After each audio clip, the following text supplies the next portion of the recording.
n'est pas là? Oh. Il n'a pas fini. Mais où est-il? Tiens, c'est ce que je te disais. Eh ben, il est redescendu, il a fait celui-là, là. Maintenant, je sais pas s'il a fait tous ceux du village, hein. Il paraît qu'il n'y a que 16 becs de gaz dans le village, mais c'est bien peu par rapport à la centrale. Oui, mais nous projetons de faire une extension sur le quartier des Roches et sur le quartier de l'Annerie. Bon, allez, Fernand, nous, on va y aller, hein. On va aller boire un coup à la Croix-Blanche. Tu nous rejoins là-bas, au moins comme ça, tu connaîtras ce bistrot-là, hein. Allez, à tout à l'heure. Au revoir. Allez, au revoir.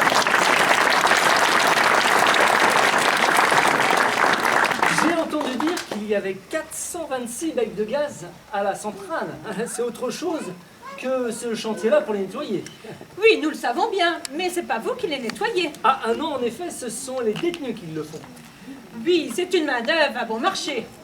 Mais n'oubliez pas que c'est la compagnie qui les paye. Oui, mais je ne sais pas si cela va durer. Vous savez qu'il y a une nouvelle source d'énergie bien plus moderne, c'est l'électricité. Et d'ailleurs, l'activité, en effet, il va peut-être falloir diversifier vos activités. Mais c'est une activité qui est depuis 1905. D'ailleurs, mon mari a été directeur de 1905 à 1910. Et à la fin de la guerre, Léon a repris ses fonctions ici, après avoir passé 9 ans à Roy dans la Somme, dans une autre usine à gaz. Roi dans la Somme pendant la guerre, mais ça c'était côté allemand. À 1,5 km des tranchées françaises. Mais au début, les Allemands ont vite envahi la région. On a été plus souvent sous le feu qu'on ne l'aurait voulu. En 17, c'est redevenu français. Là, je suis repartie avec ma famille, avec mes plus jeunes. Et mon mari, lui, a été prisonnier avec mes 3 fils aînés. Et donc après la guerre, une fois la famille réunie, vous êtes revenu à Fontevraud et vous avez repris l'activité?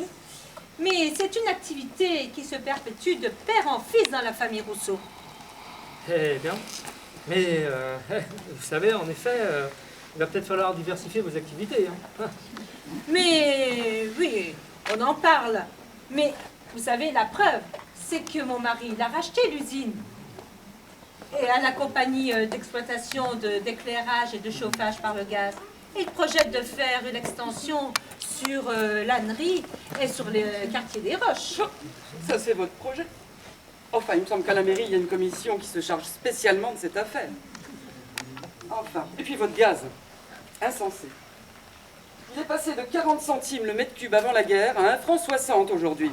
Vous croyez qu'on va continuer à s'éclairer au gaz? Mais Ridicule. dites donc, le prix du charbon, il a fortement augmenté aussi pour faire cette fameuse électricité. Et donc, peut-être, oui. Et donc, l'électricité, c'est quand même plus fiable.